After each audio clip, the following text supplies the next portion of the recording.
What does it feel like to glow up mentally? Imagine waking up every day fresh and full of energy, knowing that everyone else is like snoozing their alarms right now, but you genuinely can't wait to get out of bed. You're that excited to begin your day. And routine-wise, it doesn't actually look super different from yesterday. There's still places you gotta go, there's still work to be completed. But the difference is today, instead of it feeling like a burden, like, oh, I have to do this thing, I get to do it, and I'm grateful for that opportunity. And as you're going about things, you just have this incredible appreciation for the smaller moments, things that you might have overlooked on a different day, like sipping your coffee, listening to the bird sounds outside, having a conversation with your parents, just like really taking the time to absorb each and every one of these moments. And it feels amazing. And the best part is something you probably hadn't even realized yet. You haven't had a single anxious thought all day. I used to think a day like that wasn't even possible. On most days, just the task of getting to school would fill me with so much anxiety. Like I would have at least 10, 15 negative thoughts before I'd even left the house. And over time, that anxiety just made it hard to focus on anything positive. Like all areas of my life. I'm talking schoolwork, friends, productivity, my relationship with my parents, all of it got worse. But during one of my worst periods of anxiety, I used the steps I'm about to teach you in this video to almost rediscover my passion for life and start having those good days. And I'm telling you, like, I'm not making this up. I would literally go to bed excited, thinking about the breakfast cereal I was gonna eat in the morning. Even though it feels like we've kind of lost our way with this instant gratification culture and just everyone being addicted to technology, I do still feel like that positive state of mind is the natural state of being for humans. Like that is how we should be feeling. And if you know what you're doing, it's not actually that difficult to get back to. So in this video, I'm going to be teaching you the 3 most effective ways to help you see the biggest difference in your mental well-being in 7 days or less. But before we get into that, there is something I need to tell you for you to be able to truly make the most of this advice. So this is going to sound a little bit weird, like I know. If you were to think of yourself as a garden or like, I don't know, like a fucking park where your body is the soil, your body is the earth, and your mind is represented by the plants. If we want our garden to grow, if we want the flowers to bloom, if we want the trees to grow big and strong, we need to make sure we're treating that soil as best as we can. You know, we need to make sure it's getting like all the right nutrients, enough water to like stimulate the growth of those plants and not letting it just like dry up, because that soil is the foundation of everything. If we neglect it, then we're not giving our plants a fair chance to grow. And in the same way, your mental well-being can only ever be as good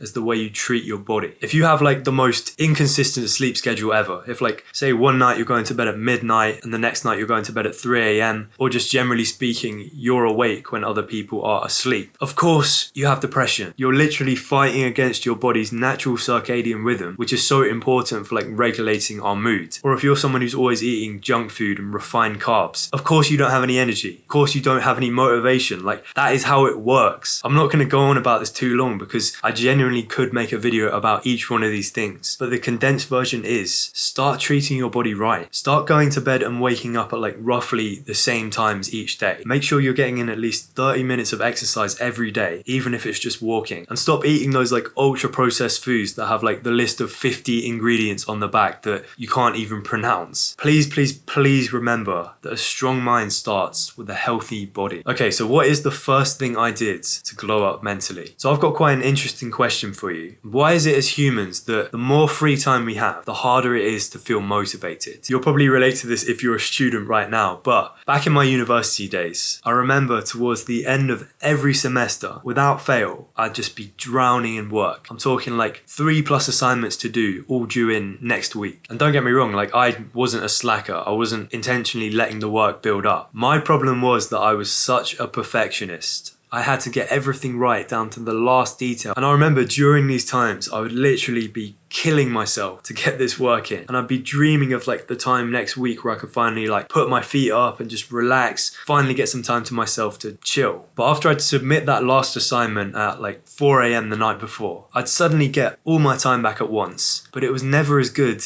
as I'd imagined it. It was weird, man. Like I remember thinking, is there something wrong with me? I should be feeling relief right now. I'm a free man for the first time in months. I'm living the dream. I get to sit down and like watch TV and play video games all day. But why don't I feel good? Why do I feel so empty? And there's some old ass phrase that like, I can't remember where I heard it for the first time, but when I did hear it, this part of my life just clicked into place. It all made sense. And that phrase was, an idle mind is the devil's workshop. Whenever I found myself with all that free time, I'd very quickly just slip into all my bad habits, like, being a bit of a fapper, doing drugs, just doing anything I could to fill that void. And I'd literally be entering what I would describe as a low-grade depression. I was tired all the time. I didn't have any energy. I didn't have any motivation to do anything. And the weird thing was, the only thing that could snap me out of it was when classes started up again. I noticed that whenever I had an assignment, whenever I had like a goal to be working towards, that had the opposite effect on me. That energized me. It helped me find the discipline to wake up early and like really commit to a task. Even when it was difficult, it was just weirdly satisfying to be able to stretch my mental muscles, and the feeling of making progress towards something was addicting. It was like a natural high. And at the same time, the sense of responsibility that it brought me, just like knowing that I had work to be done, that was enough of a reason for me to get my shit together and say no to the bad habits. You could truthfully say I'm at my best when I'm working towards an important goal. And I believe that's the case for you as well. So the first thing I want you to do is to think up a couple of really exciting goals for the future. An obvious goal for me back then was to get like a first in university, which is the highest grade you can get. But your goal should be something that matters to you. It could literally be anything. It could be career related, it could be fitness related, it could be like something creative. And I should probably say this video that you're watching right now is the output of one of my current goals. I used to be like watching my favorite YouTubers, but for at least a couple of years, I would be thinking, I could do what you do. So when I decided that one of my goals was going to be to grow a loyal following on YouTube, I knew that it was probably going to be very difficult. I knew that I could likely put in 100 hours and not see like any results. But I also knew that I was probably never going to be bored again. So when it comes to setting goals, the ideal goal is SMART. That stands for specific, measurable, achievable, relevant, and time bound. It doesn't always have to be like all of those things at once. Like obviously something like YouTube is quite unpredictable, so you don't really know how long that goal is going to be like lasting for. But generally following that template gives you the best chance of sticking to it. And you know what the best part is about all of it? I enjoy every second of my free time now because I know that I've earned it. So on to the next one. Do you remember when you were a young kid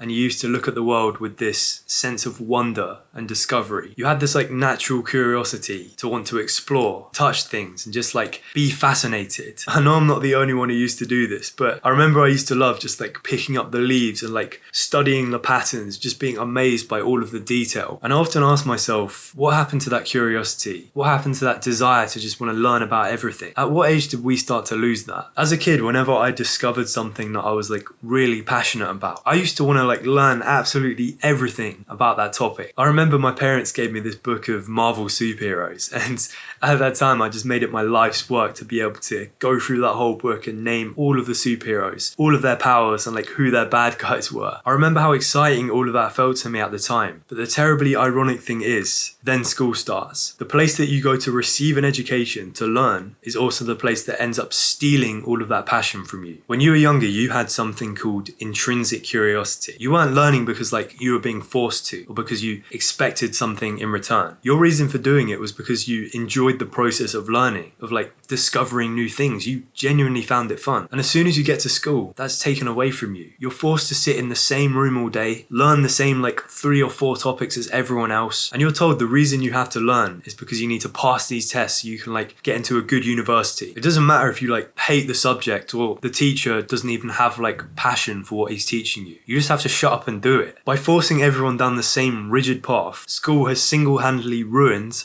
most people's relationship with learning. Like this is the reason why most people can't even remember the last book they read. So what I'm proposing is that we need to rediscover that natural curiosity that we had as kids. You know, that sense of wonder and discovery that made life so interesting back in the day. And an easy way to start doing this is to schedule 15 to 30 minutes each day just dedicated to exploring a random interest. It doesn't have to be fully productive. It doesn't have to be career focused. I've always enjoyed like art and drawing, and over time that interest interest has developed into learning how to build websites and apps. And right now I'm listening to an audiobook on how we can use human psychology to make products fun to use. And I also really recommend podcasts for exposing yourself to like loads of different topics. I've been listening to the Modern Wisdom podcast for a couple of years now. From like one episode to the next, they're talking about like stories about fighting the Nazis to like how you could live for 100 years to like just like the psychology of cucks or something like that. But just through listening to that, I've become quite interested in topics that I previously wouldn't have given my time to. Or it could just be exploring the natural world around you. I've been living where I'm at for about 10 years now, and for the first 7 I didn't even realize there was just this massive forest right next to my house that like is perfect for exploring and getting lost in. To tell you the truth, there really aren't any right or wrong answers here. It's really whatever you choose, whether it's going places or like learning new skills. Never stop following that curiosity, because I believe it's one of the best parts about being human. So bro, for this last one, I've got another question for you. What if you were witnessing the most beautiful moment of your entire life? A perfect sunset, the birth of your first child. But instead of being able to take it all in, to truly experience the moment as it's happening, you can't stop thinking about some fucking TikTok video that you watched yesterday. Let's be honest, that's what would be occurring in like 90% of our generation. They'd just be thinking about some like fucking meme or something. Or worse, they'd be filming it instead of just being present in the moment. And the sad thing is, for a lot of people, it's not even a choice. They can't help it. I know there are points where I've been so desensitized to the world around me and living life in my own head that I can imagine myself being the one in that situation. But what really got to me was knowing that I could be on my deathbed one day, reminiscing about the good times, but with the shame of knowing that because of my lack of presence, I don't even feel emotionally connected to half of those memories. They don't make me feel anything. And that fear, alongside just having a lot of anxious thoughts all the time, was what first inspired me to look into mindfulness. I think a lot of people hear about mindfulness and meditation and just immediately think that's all like hippie bullshit. That's not for me. And yeah, that's also part of the reason why most people have below average mental health. So it's good to keep an open mind. Mindfulness is the skill of being fully focused and aware of the present moment, not what happened yesterday, not what may happen in the future, but right now. It is intentionally bringing yourself out of your thoughts and back into the physical realm. Imagine you're about to do this big presentation in front of a load of people, and public speaking is a real fear of yours, and you can't stop thinking all these like anxious thoughts. You're just visualizing about how you're going to fuck up in front of all these people, and you feel absolutely helpless to stop those negative thoughts. If you've been practicing mindfulness in that situation, the literal second one negative thought crosses your mind, you could acknowledge it, then decide whether it's worth like even getting anxious about, and if it's not, you just discard it, and then you could go on to deliver that presentation fully focused on what's coming out of your mouth instead of like what the audience is thinking. And like I was saying, you can also just become more mindful in your everyday life, which allows you to feel like so much more connected to the world around you. It can feel like all of your senses have been enhanced. Like suddenly there's all these hidden details, these sights, sounds, textures, all these sensory experiences that you've been missing out on because you've just been so distracted by your thoughts. And the easiest way to become more mindful, I'm not gonna overcomplicate this for you, is the next time you feel kind of bored